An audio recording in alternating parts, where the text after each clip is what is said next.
Welcome to another Real Quick, where I'm going to explain living in Canggu, Bali, real quick, as quick as I can, exactly how I would explain it to a homie who asked me.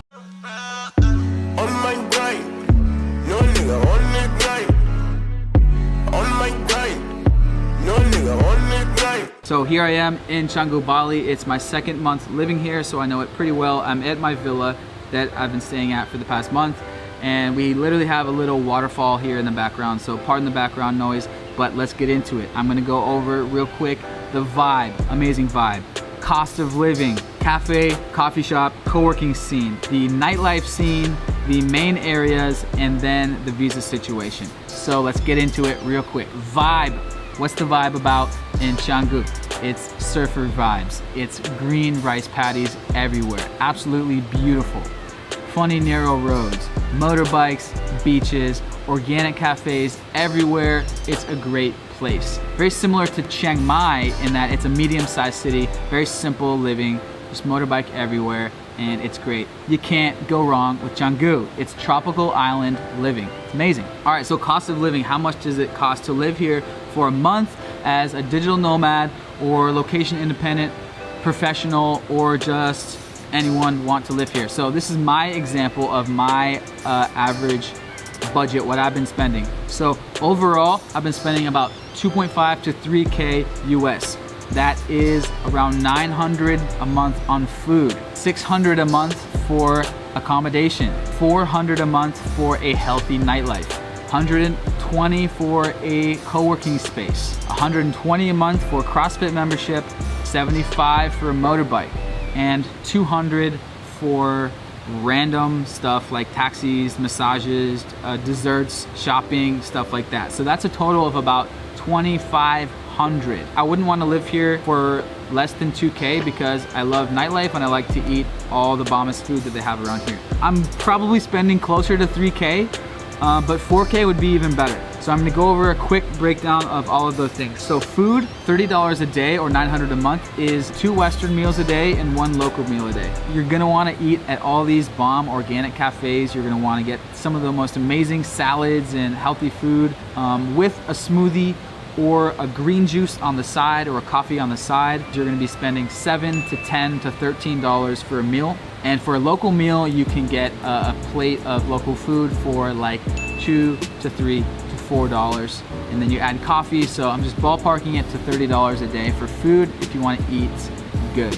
Motorbike 75, and for rent, 600 is like average. On the low end, you can get a very simple room a little bit further away from the beach for around 300. You can definitely do it, and some people do that. Very simple guest house room. All the way up to this villa that I'm staying at now is 6K US a month, and we're splitting it. There's 6 bedrooms, so it's between 6 guys. I'm paying 1K a month to stay at a sick villa like this, and there are many, many villas you can get like this. Co-working space for full-time membership is 120, and what I'm doing is I'm doing a part-time membership at Dojo and Tropical Nomads, which is the new one, so I pay for both. But total around 100 bucks. Nightlife, around 400 bucks a month. Let's say you go out twice a week, spending about 50 bucks a night. That's like average.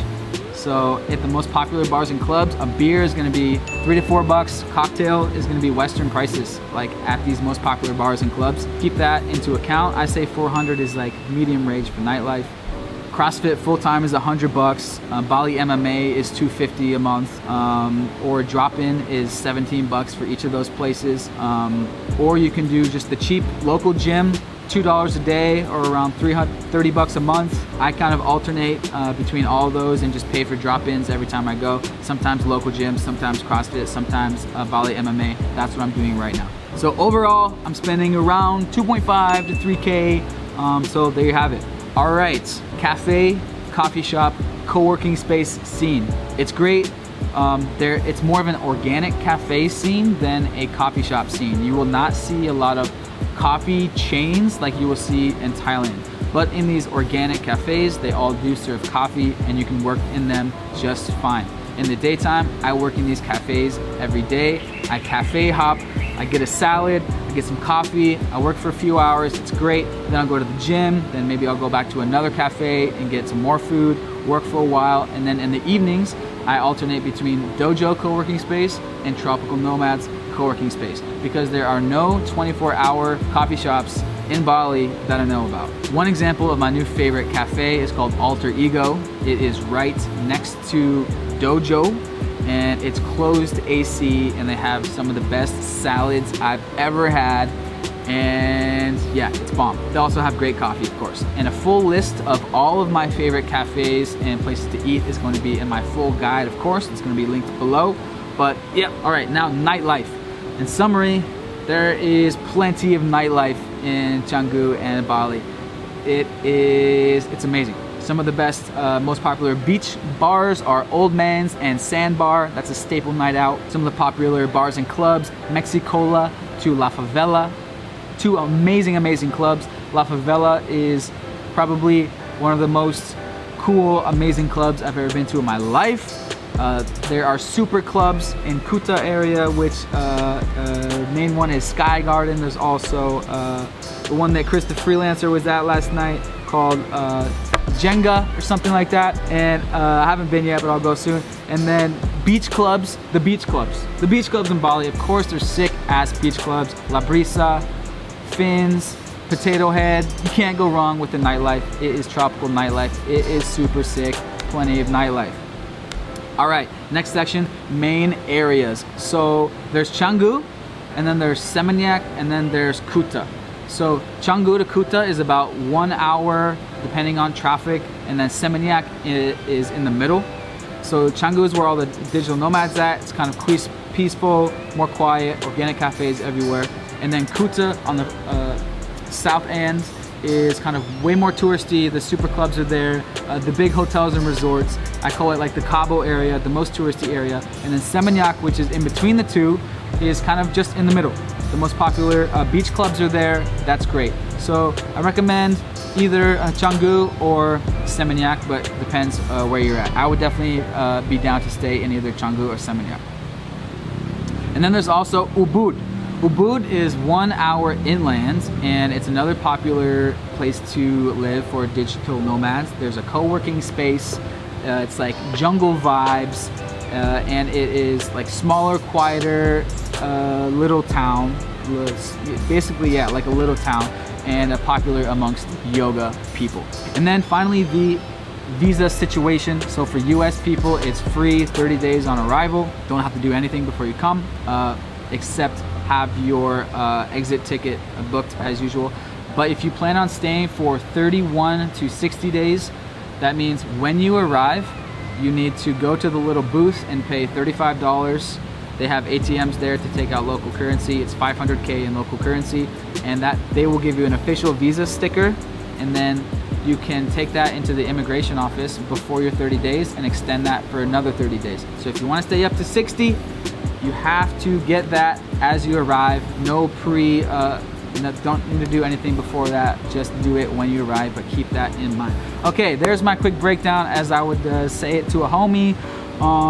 Yeah, there's my quick breakdown over coffee. For more detailed stuff, I have a full 1 hour lecture on everything I know about living in Canggu and Bali. Detailed comparisons between Canggu, Seminyak, and Kuta. All my favorite places to work and eat. I go on Airbnb.com and show a screencast of like different options of villas you can get, different price ranges. I do a Google Maps screencast of the lay of the land and like the main landmarks, so you kind of like have an idea of where things are before you get here. What to do when you get to the airport, the taxi scams to avoid at the airport, the best SIM card packages to get, a detailed nightlife comparison, and detailed comparison of Canggu versus Ubud. So there's my breakdown. See you guys out here in Bali. This is my villa. Hopefully see you guys when you get here. If you're coming here, hit me up, follow me on Instagram so you can see me living here every single day, all the deets, and see you guys in Bali. Peace. Let me know.